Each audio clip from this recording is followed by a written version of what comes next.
Hello my dear student, শুরু করছি electrical circuit and network unit ওয়ানে কী আছে দেখে নিই। Unit review of basic concept of electrical সার্কিটের বেসিক কনসেপ্টগুলো রয়েছে। তো ইলেকট্রিক্যাল সার্কিট এলিমেন্ট আর এলসি সম্বন্ধে আমরা একটু দেখে নেব কী কী রয়েছে। ভোল্টেজ অ্যান্ড কারেন্ট সোর্স রয়েছে, এটা একটা নতুন টপিক, এটার কনসেপ্ট আমি তোমাদের দিয়ে দেবো। আর AC waveform, definition of various term associated with ইট।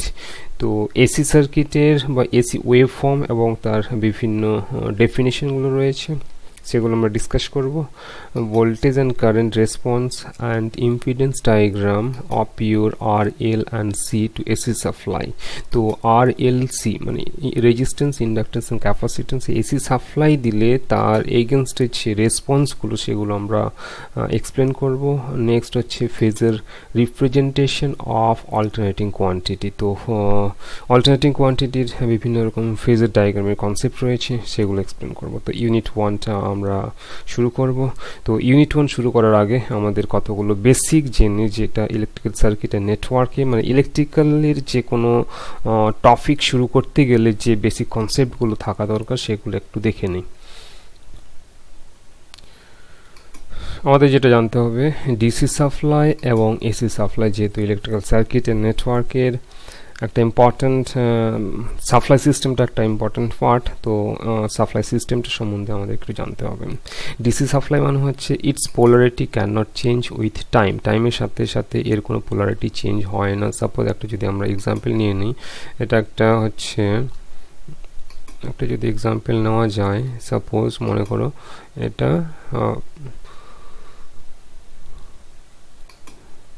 হচ্ছে টাইম অ্যান্ড এটা হচ্ছে ম্যাগনিটিউড।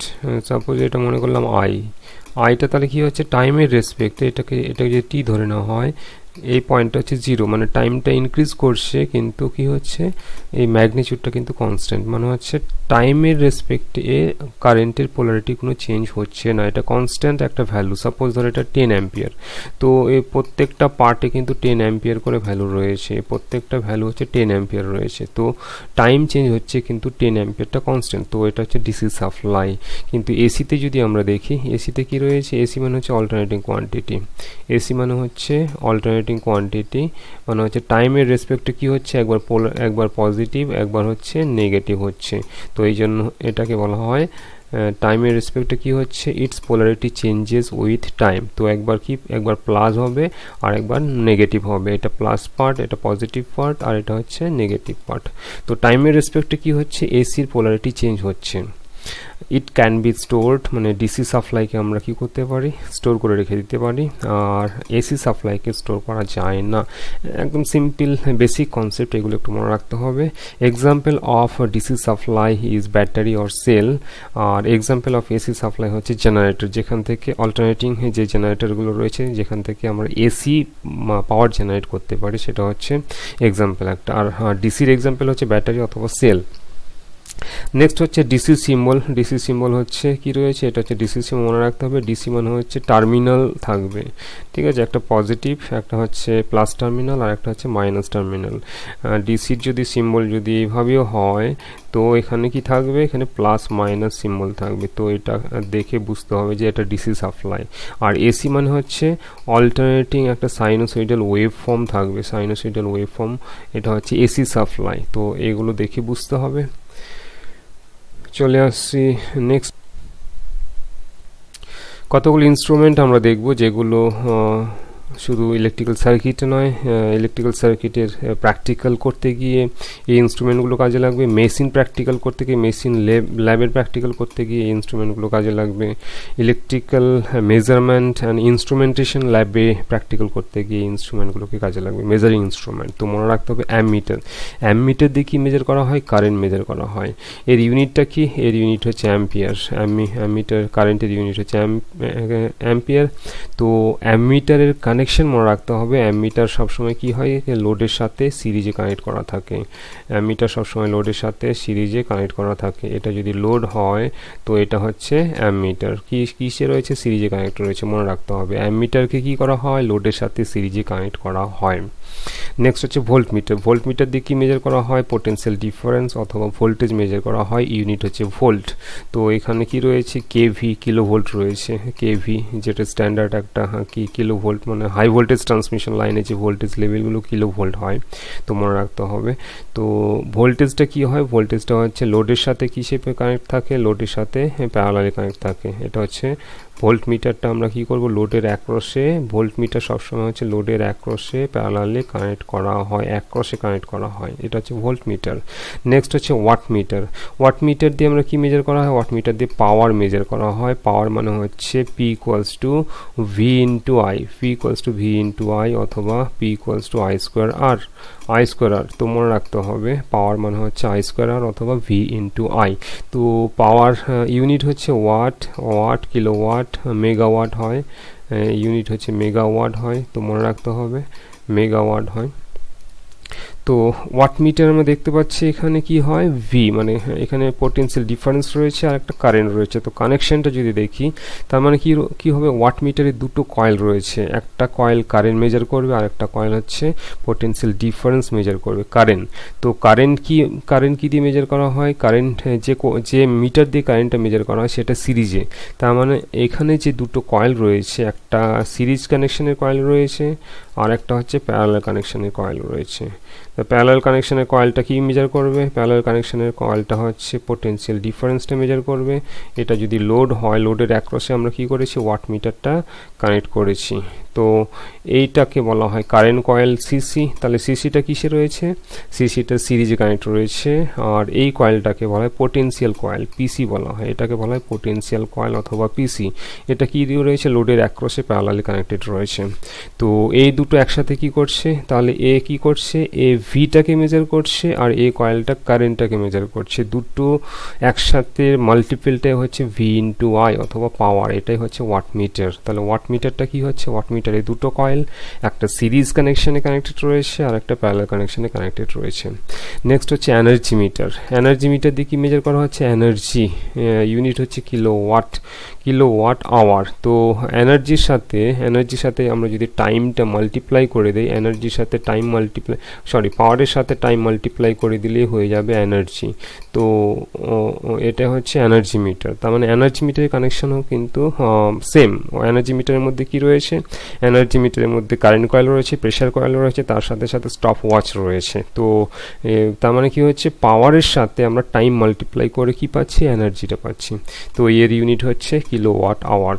নেক্সট হচ্ছে মাল্টিমিটার। মাল্টিমিটার হচ্ছে মাল্টি কোয়ান্টিটি মেজার করার জন্য যে ইনস্ট্রুমেন্ট রয়েছে সেটাকে মাল্টিমিটার বলা হয়। Mainly current, voltage and resistance measure করা হয়। আর এছাড়াও কি রয়েছে? এছাড়াও আমরা ক্যাপাসিটরের কন্টিনিউটি টেস্ট, যে কোনো কন্টিনিউটি টেস্ট মেজার করতে পারি, বিভিন্ন রকম কোয়ান্টিটি মেজার করা যায়। তো এই জন্য এটাকে মাল্টিমিটার। তোমরা ল্যাবে করতে গিয়ে যদি অ্যামিটার না থাকে তাহলে মাল্টিমিটার দিয়ে আমরা কারেন্টটা মেজার করতে পারি। যদি ভোল্ট মিটার না থাকে তো মাল্টিমিটার দিয়ে আমরা ভোল্টেজটা মেজার করতে পারবো। তো এটা মনে রাখতে হবে। তো এইগুলো হচ্ছে বেসিক ইনস্ট্রুমেন্টেশন, যেগুলো দিয়ে আমরা বিভিন্ন ইলেকট্রিক্যাল কোয়ান্টিটিগুলো মেজার করতে পারি। তো আমরা নেক্সট চলে আসছি আর একটা পার্টে। কতগুলো প্যারামিটারের সিম্বলগুলো মনে রাখতে হবে। রেজিস্ট্যান্স সিম্বলটা তোমরা অলরেডি জানো। ইউনিটগুলো মনে রাখতে হবে। ইউনিট হচ্ছে ওহম, কিলো ওহম, মেগা ওহমও হয়, মেগা ওহম। এগুলো হচ্ছে ইনসুলেশনের যে ইউনিট, মেগা ওহম হয়। আর ইন্ডাকটেন্স হচ্ছে এল দিয়ে ডিনোট করা হয়, এটা হচ্ছে সিম্বল ইন্ডাকটেন্সের। আর হেনরি, মিলি হেনরি খুব স্ট্যান্ডার্ড, মানে খুব এই ইউনিটগুলো খুব কমন। এগুলো হচ্ছে প্রবলেম সলভ করার জন্য ইউনিটগুলো কাজে লাগে, তো মনে রাখতে হবে।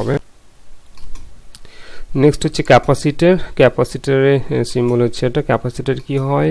ক্যাপাসিটর টার্মিনাল কিন্তু ইকুয়াল হয়। ক্যাপাসিটরের প্লেটের টার্মিনাল ইকুয়াল হয়, এটা হচ্ছে ক্যাপাসিটর।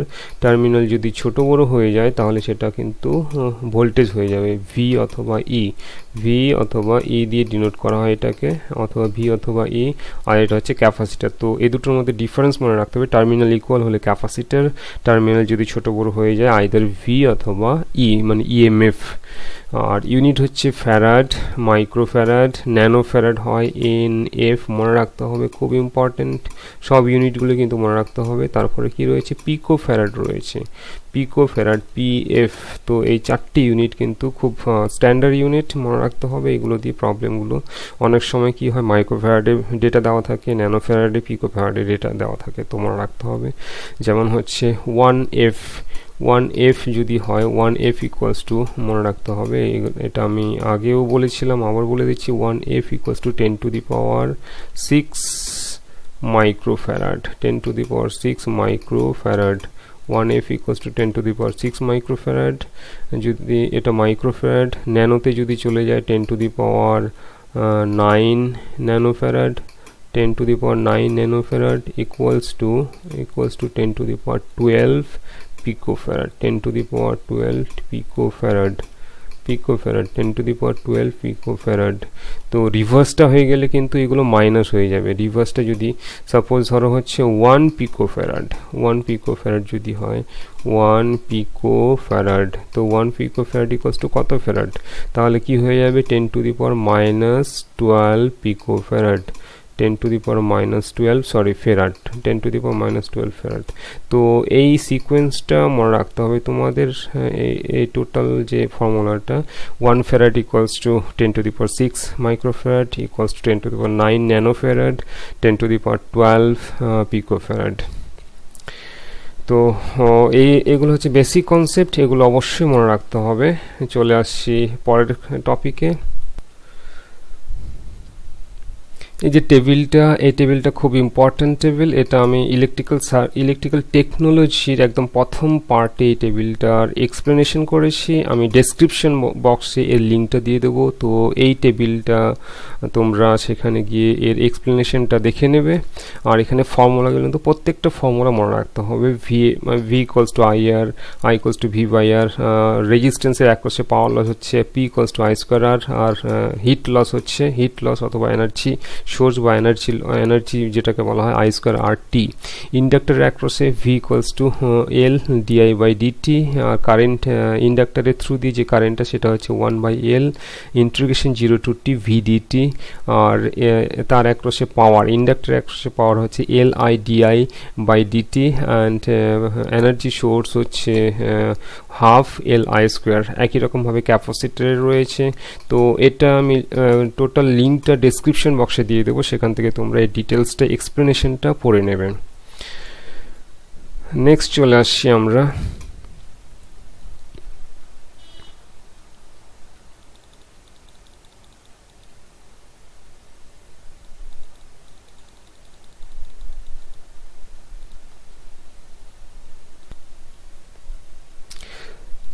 আমরা চলে আসছি এনার্জি সোর্সে। আমাদের ইলেকট্রিক্যাল সার্কিট, বিভিন্ন রকম ইলেকট্রিক্যাল ইকুইপমেন্ট, ইলেকট্রিক্যাল প্যারামিটারকে অপারেট করতে গেলে মেইনলি হচ্ছে দুই রকমের এনার্জি সোর্সের প্রয়োজন হয়। সেটা হচ্ছে ইন্ডিপেন্ডেন্ট এনার্জি সোর্স, সেটা কি হতে পারে, AC অথবা DC হতে পারে। আর একটা হচ্ছে ডিপেন্ডেন্ট এনার্জি সোর্স, সেটা হচ্ছে AC হতে পারে, DC হতে পারে। খুব ইম্পর্ট্যান্ট এনার্জি সোর্স মনে রাখতে হবে। এই এনার্জি সোর্সটা অনলি ফর হচ্ছে ল্যাব ইকুইপমেন্টকে অপারেট করার জন্য। তো এই এনার্জি সোর্স কিন্তু only for lab equipment operate করার জন্য। Another type of energy source তোমরা দেখবে যে এনার্জিটা, ইলেকট্রিক্যাল সাপ্লাই কিভাবে তৈরি হয়, কনভেনশনাল, নন কনভেনশনাল। তো ওই ব্যাপারটা কিন্তু এখানে আসছে না। এখানে হচ্ছে ইলেকট্রিক্যাল ইকুইপমেন্টগুলোকে অপারেট করার জন্য কি কি ধরনের এনার্জি সোর্স আমরা দিতে পারি, কি কি ধরনের এনার্জি সোর্স আমরা সাপ্লাই করতে পারি, তো সেটাই কিন্তু এখানে বলা হয়েছে। তো এখানে দুই রকমের, একটা হচ্ছে ইন্ডিপেন্ডেন্ট এনার্জি সোর্স, AC হতে পারে অথবা DC হতে পারে। আর একটা হচ্ছে ডিপেন্ডেন্ট এনার্জি সোর্স, সেটা হচ্ছে AC হতে পারে, DC হতে পারে। এবার চলে আসছি ইন্ডিপেন্ডেন্ট এনার্জি সোর্সে কি রয়েছে, ভোল্টেজ সোর্স রয়েছে। তো ভোল্টেজ সোর্স এখানে কি বলা হয়েছে, AC অথবা DC। যদি AC হয় তাহলে এখানে দেখতে পাচ্ছ হচ্ছে একটা সাইনোসয়েডিয়াল ওয়েভফর্ম রয়েছে, এটা হচ্ছে AC।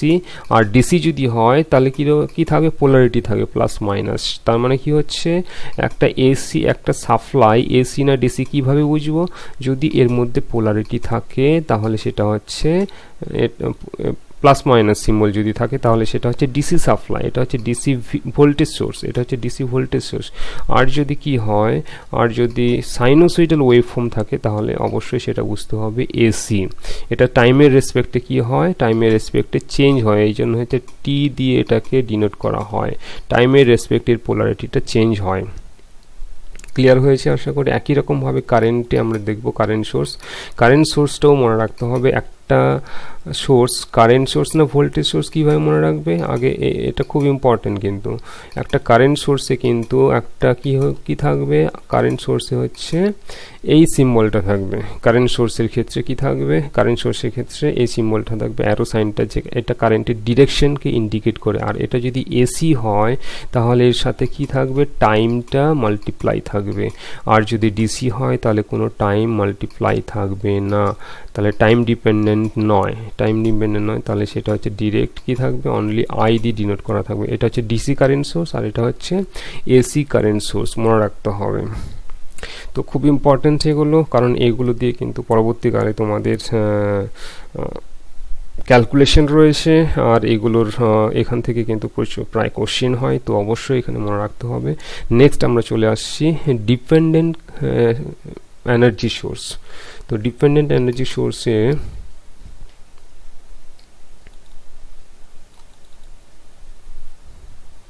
Dependent energy source, dependent energy source হচ্ছে 4 রকমের হয়, এটাও এসি হতে পারে, ডিসি হতে পারে। তো এখানে কি হচ্ছে, ভোল্টেজ ডিপেন্ডেন্ট ভোল্টেজ সোর্স, তার মানে কোনো একটা ভোল্টেজ সোর্স অন্য একটা ভোল্টেজের উপর ডিপেন্ড করছে। এই যে ডিপেন্ডেন্ট সোর্সগুলোর কিন্তু ডিপেন্ডেন্ট সোর্সকে সবসময় মনে রাখতে হবে, এটা হচ্ছে ডিপেন্ডেন্ট সোর্সের সিম্বল, ঠিক আছে। এবার কি বলা হয়েছে, ভোল্টেজ সোর্স বলা হয়েছে। যদি ভোল্টেজ সোর্স হয় তাহলে এখানে পোলারিটি থাকবে, পোলারিটি প্লাস মাইনাস থাকবে, প্লাস মাইনাস, এটা হচ্ছে ভোল্টেজ সোর্স। তো ডিপেন্ডেন্ট সোর্সকে কিভাবে আইডেন্টিফাই করবে একটু বলে দেই। ডিপেন্ডেন্ট সোর্সকে আইডেন্টিফাই, এটা হচ্ছে ভোল্টেজ সোর্স, যখনই অ্যারো সাইন থাকবে কারেন্টের ডিরেকশন, তো তখন সেটা হয়ে যাবে কারেন্ট সোর্স। তো এখানে কি বলা হয়েছে, এখানে ভোল্টেজ সোর্স বলা হয়েছে। তো ভোল্টেজ সোর্স এই জন্য হচ্ছে এটা। এবার ভোল্টেজ সোর্সটা কার উপরে ডিপেন্ড করছে, ভোল্টেজ ডিপেন্ড অন্য একটা ভোল্টেজের উপর ডিপেন্ড করছে। সাপোজ এই ভ্যালুটা হচ্ছে এ, হচ্ছে একটা কনস্ট্যান্ট, তাহলে এটা হচ্ছে ভি, তার মানে এই যে ভোল্টেজ সোর্সটা ভোল্টেজ ডিপেন্ডেন্ট, এই যে ভোল্টেজ সোর্সটা অন্য একটা ভি এর উপর ডিপেন্ড করছে, অন্য একটা ভি এর উপর ডিপেন্ড করছে। তো এই জন্য বলা হচ্ছে এটা voltage dependent voltage source. Next হচ্ছে কারেন্ট ডিপেন্ডেন্ট ভোল্টেজ সোর্স। তো কারেন্ট ডিপেন্ডেন্ট ভোল্টেজ সোর্সটা কি হচ্ছে, কারেন্ট ডিপেন্ডেন্ট ভোল্টেজ সোর্সটা তখন কি হয়ে যাবে, সোর্সটা হচ্ছে ভোল্টেজ সোর্স কিন্তু কার উপর ডিপেন্ড করছে, কারেন্টের উপর ডিপেন্ড করছে। তো এখানে মনে রাখতে হবে এটা একটা কনস্ট্যান্ট, তাহলে মানে এর ভ্যালুটা এই যে বিটা কার উপর ডিপেন্ড করছে, অন্য একটা কারেন্টের উপরে ডিপেন্ড করছে, অন্য একটা কারেন্টের উপর ডিপেন্ড, আই এর উপর ডিপেন্ড করছে। তার মানে এই সোর্সটা কি সোর্স, ভোল্টেজ সোর্স, কিন্তু ডিপেন্ড করছে কার উপরে, কারেন্টের উপরে। আর এগুলো হচ্ছে constant, A B C D হচ্ছে কনস্ট্যান্ট, এগুলো ভ্যালু মানে হচ্ছে সাপোজ ধরো 2i, তার মানে কি হচ্ছে, যখন আইটা আমরা ক্যালকুলেট করতে পারবো তখন এই ভ্যালুটা আমরা পেয়ে যাবো, যে এই যে ভোল্টেজ সোর্সটা 2i মানে হচ্ছে i ইকুয়ালস টু যদি 2 হয় 2 ইন্টু 2, তাহলে এই ভ্যালুটা হয়ে গেল 4।